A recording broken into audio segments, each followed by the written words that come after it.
Hi there!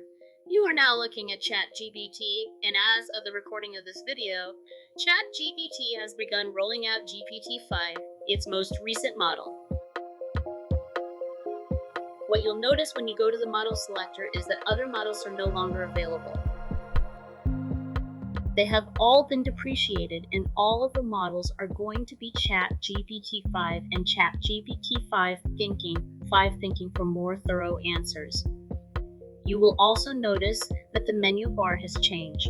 If you go to the plus button, you will see that you can upload files from this area. If you have connected other drives, you can use those drives to add your files here in this area. You will also see Agent Mode, a recent addition, and then you will be able to see all your connected apps from this area. For example, you'll be able to see all of your connected apps, and you can check your sources here. You can go to connect more sources here in this area. If ChatGPT has added more sources, you will see its Agent X search, which is deep research.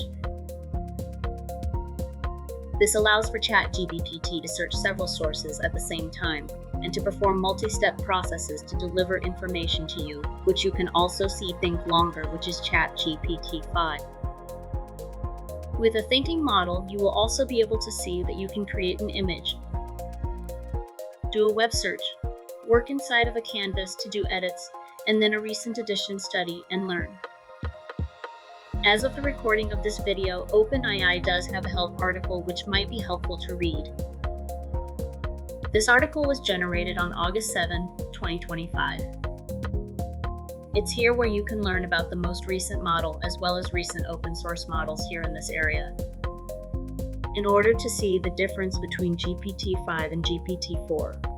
Oh, it's a good idea to go to a recent chat that you have had where GPT-4o has been used, and then to take the same prompt and to place it inside of GPT-5.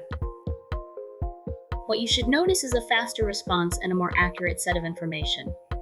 We will now generate an old prompt and we will see how ChatGPT outlines the same information. And if you do this over the course of 10 prompts, you will see some of the differences between GPT-5 and the most recent model that has been depreciated.